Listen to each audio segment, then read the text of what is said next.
Бүгүнкү күндө электр энергиясын дүйнө жүзү бардык ишке колдонуп келүүдө.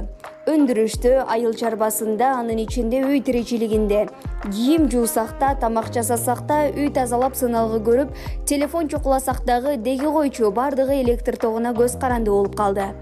Кыскасы, электр энергиясы жок жашоону элестетүү кыйын болуп калган кези. Медалдын эки бети бар дегенде электр тогунун пайдасы да, зыяны да бизге тийип жаткан учур. Бүгүнкү күндө электр тогунан жабыркагандар арабызда арбын кездешет. Кырсыктын кесепети көбүнчө электр аспаптарын билбей, же олдоксон, шалаакылык менен колдонгон мезгилде келип чыгышы мүмкүн. Кээ бир учурларда карагай зымдардын жерге түшүп калышы, же трансформатор сындуу жабдыктардын тегереги тосулбай турушу адам өмүрүн алган кырсыктардын себеби болуп калууда. Эми сизге электр тогунан кабылган адамга кантип жардам көрсөтүүнү жана алдын алууну колдон келишинче айтып берели. Эң биринчи кезекте баарынан мурда электр тогунун таасирин токтотуу керек. Себеби жабыркаган адам эч качан өзүн токтон ажырата албайт. Резина колкап, өтүк кийип жабыркаган адамдын токтон арылтуу зарыл.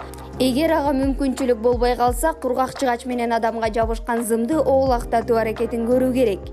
Андан соң анын денесин эмес, кийиминен кармап, электр тогунан 8 метр алыс жерге алып баруу керек. Жардам берип жаткан адам өзү да коопсуздук эрежелерин сактоо зарыл. Антпесе ток булагы ага да өтүп кетүүсү толук мүмкүн. Токко урунган адамдын оозунан көбүк, мурдунан суу чыгып кетет. Эч тоскоолдуксуз таза дем алып туруусу үчүн таза чүпүрөк менен тазалоо керек. Эгер жүрөгү согуп турса, тынч жаткырып, жылуу суюктук ичирип, нашатыр спиртин жыттатып, териси күйгөн жерин бор вазелин же перекись водороду менен сыйпап, таза бинт менен таңуу керек. Эгер дем алуусу, жүрөгүнүн кагышы токтоп калса, ал адамга врач келгенче жүрөккө массаж жасап, жасалма дем алдыруу керек. Бул учурда адам клиникалык өлүмгө учурайт. Ошол замат медициналык тез жардам чакырып, же ооруканага жеткирүү зарыл.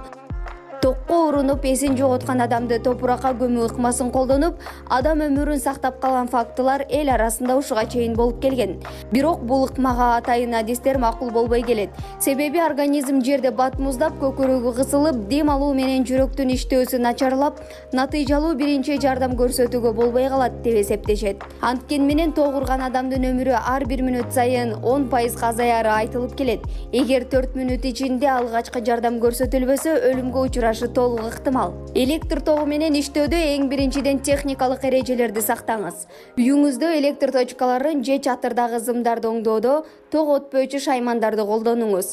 Эң негизгиси өз билемдик менен опурталдуу, кооптуу иштерди жасагандан алыс болуңуз. Эгер үйүңүзгө электр жаатында маселе жаралса, өз ишин мыкты билген атайын адиске кайрылууңуз чоң жамандыкты алдын алууга көмөкчү болот деп эсептейбиз. Кырсык каш кабактын ортосунда деп айтылгандай, жараткан Кудай баарыбызды апаат кырсыктан сактасын деп тиленели.